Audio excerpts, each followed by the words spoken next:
जय श्री कृष्ण, राधे राधे, जय जगन्नाथ, राम राम। एक बार फिर से आप सबका स्वागत है आपके अपने channel catch all colours with Aarti पे। कार्तिक पूर्णिमा के अगले दिन पड़ती है तिथि प्रतिपदा की।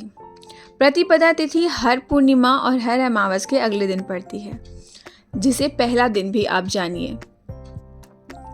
कार्तिक पूर्णिमा के अगले दिन पड़ने वाली प्रतिपदा को पड़वा तिथि भी कहते हैं।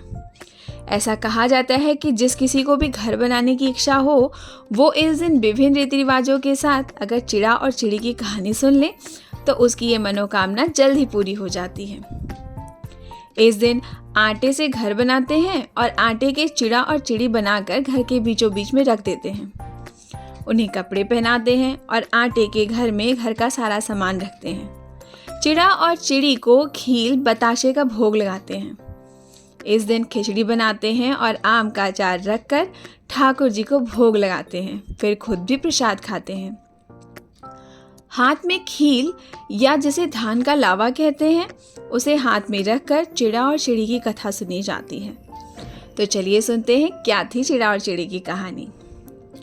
तो एक बार की बात है, 4 चिड़िया रहती थी एक पेड़ पर। चारों कार्तिक मास में कार्तिक नहाती थी। फिर पड़वे के दिन चारों चिड़िया ने सोचा कि चलो खिचड़ी बनाते हैं। एक चिड़िया चावल ले आई, एक चिड़िया दाल ले आई, एक चिड़िया घी ले आई और एक चिड़िया नमक ले आई। सबने मिलकर खिचड़ी बनाई। सबने सोचा कि पहले नहा लिया जाए तब खिचड़ी खाते हैं। अब सारी चिड़िया नहाने चली गईं। पहले एक चिड़िया आई, उसे बहुत जोर की भूख लगी थी। बाकी चिड़िया अभी नहीं आई थी, तो उसने खिचड़ी की भाप खा ली।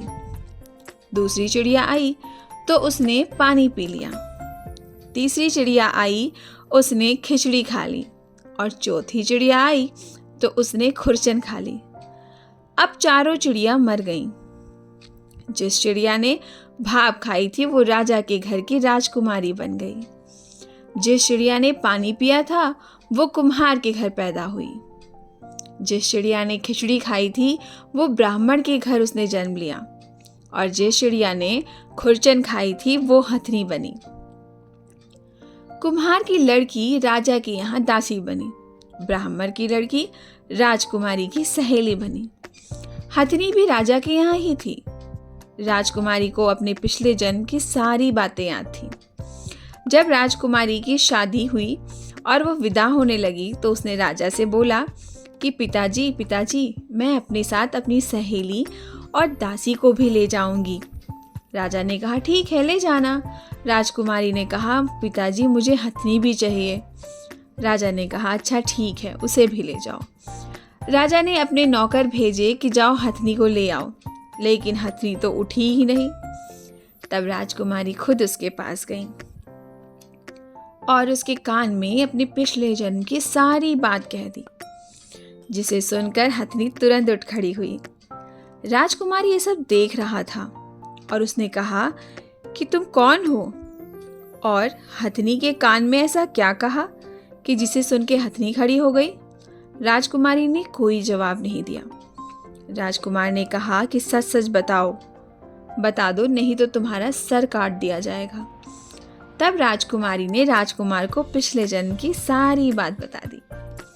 राजा ने भी सारी बातें सुनी और कहा कि अगर कार्तिक स्नान का इतना महत्व है तो हम भी जोड़े से कार्तिक स्नान करेंगे और खूब दान पुण्य करेंगे। तो ये है कार्तिक स्नान की महिमा। और पड़वा के दिन कहानी सुनने से ऐसा कहा जाता है कि अगर आपके मन में इच्छा है अपने घर को बनाने की तो इच्छा जल्द ही प्रभु पूरी करते हैं। तो ठाकुर जी को याद करके, राई दामोदर को याद करके आप अपने कार्य का शुभारंभ कीजिए। फिर मिलेंगे किसी ऐसी ही कहानी, किस्से और कहानियों के साथ। तब तक के लिए जय श्री कृष्ण, राधे राधे, जय जगन्नाथ, राम राम।